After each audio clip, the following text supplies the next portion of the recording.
I never wanted their approval. At least, that's what I told myself as I stood in my corner suite overlooking the Chicago skyline, the hum of the city a low, distant echo through the floor-to-ceiling windows. The email blinking on my screen was from my older brother. Dad's been laid off. Mom's health bills are piling up. I know you're probably tight on funds, but if you could spare anything. A sharp laugh escaped me, one without humor. If only they knew. 15 years ago, when I was just 17, I stood in our drafty kitchen in Akron, Ohio. My acceptance to the Parsons School of Design lay on the table, and my stepfather's face was red with rage. Photography? You think that's a career? He held the letter like it burned. You're going to waste your life on pipe dreams, Elsie? Grow up. My mother leaned on the sink, eyes hollow. She never said much when he got like that. Just drifted out of herself, leaving me alone in the storm. I earned a scholarship, I whispered, and I've been saving from waitressing. Enough. You're going to med school like your brother. Final word. But for the first time, it wasn't. No. That word cracked something open in me, and in him. His face twisted, veins bulging. Then get out. Think you're grown? Prove it. Just don't show up begging later. That night, I stuffed thrift store clothes into a worn backpack. My brother Caleb stood in the hallway, stunned. You're really doing it? I have to. I can't keep living for someone else. As I zipped my bag, Mom slipped in quietly. She didn't say much. Never did, but she pressed something into my hand. A small velvet pouch. Your Aunt Clara wanted you to have this when it mattered. I think it matters now. Inside was a locket and a tiny folded note with a key taped to it. A safety deposit box. I opened the letter that night in a $40.00 motel room on the edge of town. Elsie, if you're reading this, you've finally taken the first step toward becoming who you were meant to be. I'm proud of you already. And just like that, I knew I'd never go back. Not to beg, not to prove, only to build. Always believed you would. That was the first line in Grandma Clara's second letter. The key inside belongs to box 247 at Lakeshore First Bank. Open it when you're ready. Inside, you'll find what you need to begin. And remember, true art isn't just about creating something beautiful. It's about recognizing worth where others see none. Love always. Grandma Clara. The next morning, I walked into the bank with trembling hands. The safety deposit box wasn't large, but inside it held an odd collection. Some vintage jewelry, neatly bundled documents, and another letter. The note explained the truth. Clara hadn't just dabbled in antiques. She'd been a serious collector in the 1930s. The jewelry? It wasn't costume. It was authentic, Art Nouveau and Deco-era design. And it had quietly passed through generations. Take these to Renzo Vega at North Loop Antiquities. He'll know their real value. I nearly dropped the entire box when Renzo completed his appraisal. The jewelry collection was worth over $430,000, 0 cents. But what truly changed my life was what came next. He looked me over carefully. You see value where others don't. Would you like to learn the trade? That was the beginning. Renzo became my mentor, teaching me everything, from authentication to negotiation, from auction etiquette to private acquisitions. I was hooked. By 20, I'd already built a small online platform. By 24, I opened my first gallery in Lincoln Park. Now, at 27, I own a national network of private art dealerships with a personal net worth of over $14,600,000, 0 cents. My family still thought I worked odd jobs or lived in a walk-up somewhere in Milwaukee. I kept that image alive. No press, no mentions, just quiet growth. Until that email from Caleb. Mom and Dad are drowning in debt. Could you chip in, even just a little? I stared at the screen, then picked up my phone. Hey, Caleb, bring them both to my office tomorrow. Your office? What, like the cafe you used to temp at? No, my actual office, Morgan Tower. I'll text the address. He laughed. Elsie, Morgan Tower? You can't just waltz in there pretending you were. I smiled at the floor-to-ceiling windows around me. I had bought Morgan Tower outright last spring. Trust me, Caleb, They'll let me in. Just be there. 9 a.m. And Caleb? Tell Mom and Dad to bring all the mortgage paperwork, every page. The next morning, I stood at the window of my office, top floor, Morgan Tower, watching as my family's dented silver sedan pulled into the private drive. Even from 30 stories up, I could see the hesitation in their steps as a uniformed security guard greeted them and escorted them not to the lobby, but to the executive elevator, the one that only led to my floor. A soft buzz from the intercom. "Miss Vaughn, your family has arrived," my assistant said. "Send them in," I replied, my voice steady as I turned to face the door.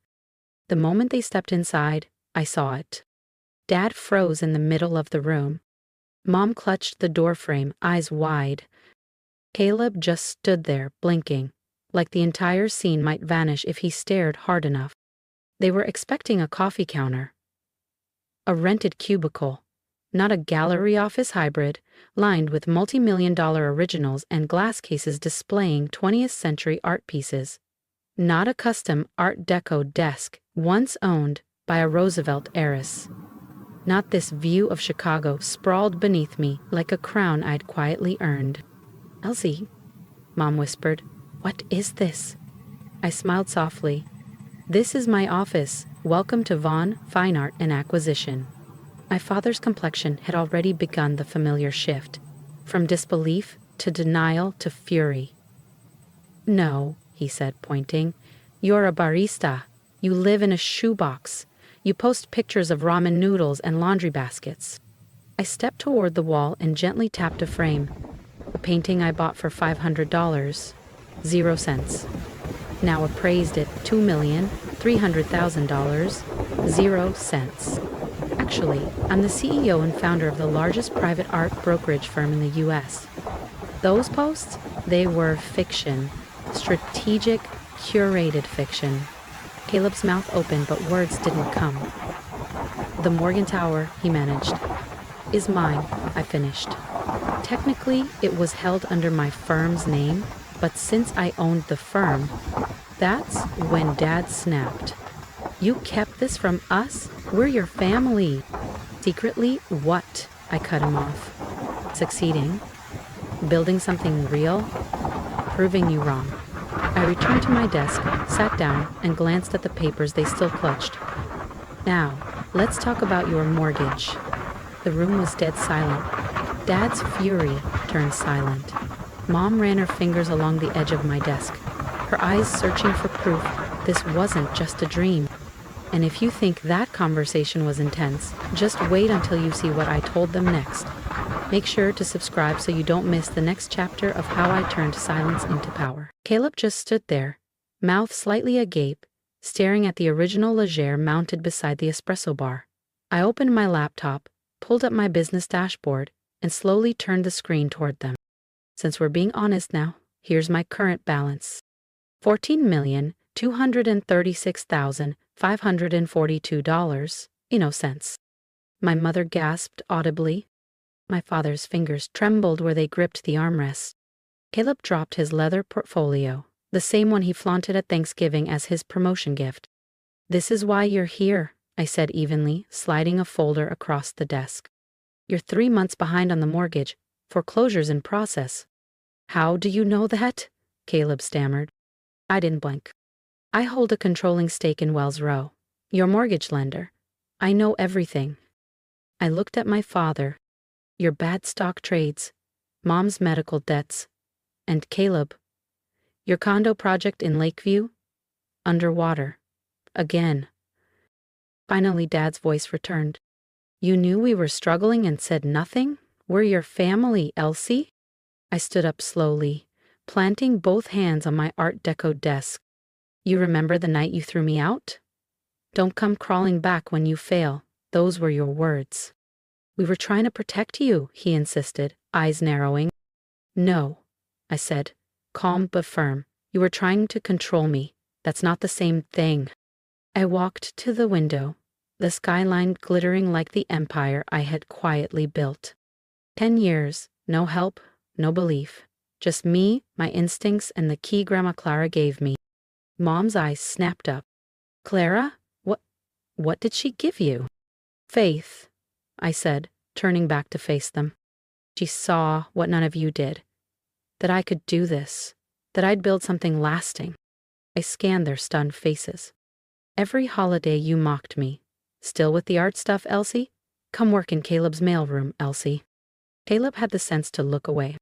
But now, I continued, now that you've seen my bank balance, suddenly I'm family again. Suddenly, I matter. My father straightened, business mode activated. We can talk about all that later. Right now, we need to... Stop right there, I said, voice like stone. I raised my hand. Before you say anything else, let me show you something. I tapped a button on my desk and the massive screen behind me flickered to life. One by one, files appeared. Bank statements, title deeds, loan defaults, investment breakdowns. This, I said calmly, is everything. Every loan, every debt, every failure, the total to wipe it all clean, to stabilize everything, is exactly $2,400,000, 0 cents. My father's eyes lit up with something I hadn't seen in years, hope. Caleb's lips parted in a stunned smile. Mom reached out and gently touched my hand. I pulled back. I've had that money set aside in a reserve account for a long time, I said. Every time things got bad, every time the foreclosure letters arrived, I watched. I waited. Waited for what? Caleb asked. To see if you'd change, if you'd take accountability, but you never did. I stood again, letting the weight of the moment settle. Instead, you borrowed more, mortgaged the house again, burned bridges, blamed circumstance. Then I walked to my desk and sat down. Here's what's going to happen. I'll pay off every debt, I'll save the house, and I'll even establish a trust to ensure financial stability for the future. They started talking over one another, relieved, excited. I raised my hand once more. But there are conditions. The room stilled. First, Dad, you retire, no more hedge funds, no more crypto ventures, just rest. You've earned it, but you've also cost us enough. He looked away, jaw clenched. Second, I turned to Caleb. You'll dissolve the failing Lakeview condo project. And then, you'll enroll in that music therapy program you once told me about, before you buried yourself in real estate. His eyes widened. He hadn't mentioned that dream in 10 years. Third, Mom, I said gently, you'll open the bookstore, the one you always imagined near the lake. I'll fund it. Her eyes brimmed. She'd shelved that dream 3 decades ago to support Dad's ambitions. And, finally, I met each of their eyes. We do therapy, weekly, together, because this isn't just about money anymore. And I'm done pretending it is. Dad opened his mouth, ready to object, but Mom placed a hand over his. We'll do it, she said quietly. All of it. I nodded once, then pressed the intercom. Anna, bring in the contract. These documents make everything official, I said as I handed the folders across the desk. The debt clearance, the trust setup, and all the conditions. Take them home, read every line. They nodded, still visibly rattled. My father's hands trembled as he held the papers like they might vanish if he blinked too hard. As they turned to leave, I spoke once more, quietly but firmly. And Dad, that thing you said 10 years ago, about me calling when I failed. He turned, his face a complicated tangle of guilt, pride, and something I'd never seen in his eyes before, regret. I met his gaze. I never failed. I just succeeded without you. They left without another word, the heavy silence following them out. I stood at the window and watched their car disappear into the stream of downtown traffic. A moment later, my assistant Anna stepped in, setting a cup of chamomile tea on the edge of my desk. She always knew. You okay? She asked softly. I paused, thinking of those lonely holidays, the nights I worked until dawn, the moments I doubted everything. Then I thought of this moment, this peace. Yeah, I said, a faint smile tugging at my lips. I think I finally am. The next morning they came back, with signed documents, tentative smiles, and the weight of a different future on their shoulders. It wasn't instant. Years of silence and wounds don't evaporate just because you sign on the dotted line. But it started, and that was enough. Dad, retired, truly retired, apologized one morning over coffee. I didn't cry, but it cracked something open. Mom opened the Violet Finch bookshop tucked in Old Town. Locals adore it. So does she. Caleb? He went back to school and now teaches music therapy at a small charter school near Logan Square. His smile doesn't look forced anymore. I kept building, this time without hiding. No more downplaying my wins, no more staged modesty, because real power doesn't come from proving people wrong, it comes from proving yourself right. On my desk now sits Grandma Clara's old jewelry box. Inside is one piece I never sold. A plain gold locket, her photo tucked inside. On the hard days I open it and read her note again. True art isn't just creating beauty. It's recognizing worth where others see none. She was right. And the rarest thing I ever found was my own. If my story resonated with you, even a little, I'd love to hear from you. Drop a comment below. Tell me what aha moment hit you the hardest. Tell me if you've ever had to walk away from people who didn't believe in you, or if you're still trying to find your voice. This isn't just my story. It's the story of anyone who's been underestimated, dismissed, or quietly pushed aside. So let's talk. Let's build a space where people like us, builders, dreamers, black sheep turned visionaries, can be heard. I didn't share this story for pity or praise. I shared it because too often we're told to shrink ourselves to make others comfortable. Too often success is seen as defiance instead of growth. But here's my advice. Don't wait for permission to become who you were meant to be. Choose yourself, even when no one else does. To those still in the thick of it, still fighting to be seen, keep going. The loneliness won't last forever. The work matters. You matter. And one day, when the people who doubted you finally see what you've built, you won't need their validation. You'll already have your own. If you're ready to stand behind stories like mine, to support people who've turned pain into power, hit that subscribe button. Let's keep telling stories that matter. Let's keep proving that quiet determination is louder than empty judgment. And if you're sitting with dreams you haven't spoken out loud yet, let this be your sign. You don't need their approval. You just need to start.